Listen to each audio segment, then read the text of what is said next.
before you were mom, you were just you. Remember her? The you that had a favorite band that wasn't a cartoon soundtrack. The you that could read a whole book in one weekend. The you that had hobbies and messy passions and dreams that belonged only to you. And then you became a mother.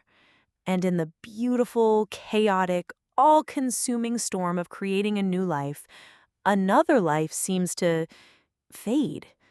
It's a vanishing act that no one prepares you for. This is a story about that disappearance and about the lie we're all told about how to come back.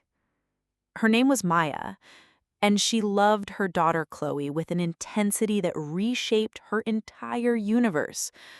But lately, she'd been feeling like a ghost in her own home. She'd catch her reflection in a dark window, and for a split second, she wouldn't recognize the tired woman with the messy bun looking back at her. A friend asked her the other day, "So, what do you do for fun now?" And Maya just stared, completely blank. Fun?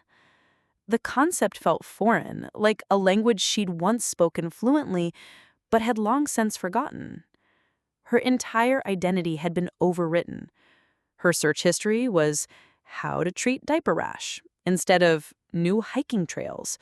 Her conversations were about sleep schedules, not politics or art. She loved being Chloe's mom, but she was terrified that Chloe's mom was the only thing left of her. So she decided to fight back. She decided to listen to the advice everyone gives. You just need to make time for yourself. You need to get your old self back. And so she tried. One Saturday afternoon, while Chloe was napping, Maya pulled out her old watercolor paints. Her hands used to know their way around a brush.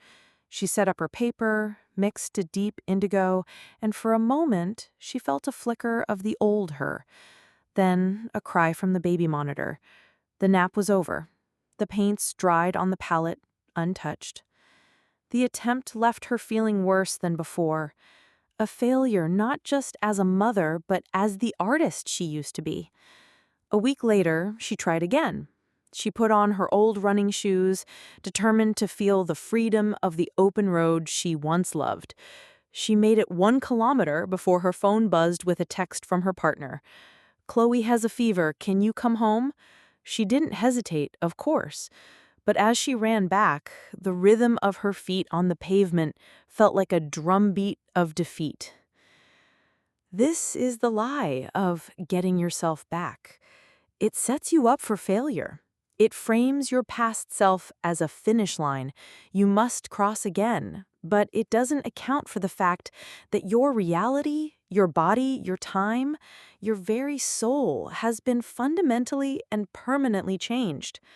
Trying to be the person you were before is like trying to fit into a pair of jeans from a decade ago. It's not just uncomfortable, it's impossible, and it only serves to remind you of how much you've changed. Maya's breaking point came on a quiet Wednesday. She was looking through old photos on her phone, and a picture of her from 3 years ago popped up. She was on a mountaintop, windswept, smiling, and so unapologetically free. And Maya just broke down and cried. She wasn't just crying for the lack of sleep or the stress. She was grieving. She was holding a funeral for the woman in that photograph because she finally admitted the truth. That woman, she doesn't live here anymore. And in that moment of grief, something shifted. By finally letting go of the pressure to reclaim her old self, she created space to meet her new self. She realized her hands, which once held paintbrushes, were now experts at soothing a crying baby in the dark. A new kind of artistry. She realized her body, which once ran for miles, now had the endurance to survive on broken sleep and still give endless cuddles. A new kind of strength. She wasn't lost. She was reforged. And this is the guide. This is how you stop looking for the ghost of who you were and start building the powerhouse you are becoming. First, mourn her. It's okay. Acknowledge the woman you were before and grieve her properly. Her life was different.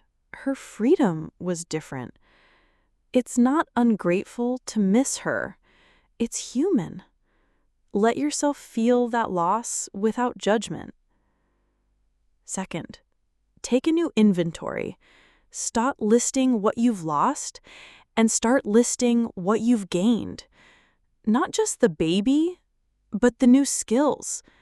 Patience you never knew you had. A capacity for love so deep, it's terrifying. The resilience of a warrior. You are not a diminished version of your old self. You are a completely new model with advanced features. Third, integrate, don't replace. The goal isn't to squeeze in an hour of your old life. It's to sprinkle the essence of your old self into your new life. Don't have time to paint? Listen to your favorite old album while you give the baby a bath. Can't go to the movies? Watch a classic film you love after the baby is asleep. Fuse the old you with the new you. You don't get yourself back. That person's story is finished. You get to take all her best parts, her wisdom, her humor, her spirit, and use them to build someone entirely new. Someone who is both softer and stronger. Someone who is a masterpiece in progress. Someone who is a mother. What part of your old self have you been missing the most? And what's one new strength you've discovered since becoming a mom? Let's build our new selves together in the comments. And if this story resonated and you want to explore the feeling that often comes before this, the guilt hangover, you can watch that story by clicking the video on your screen now. Thank you for being here.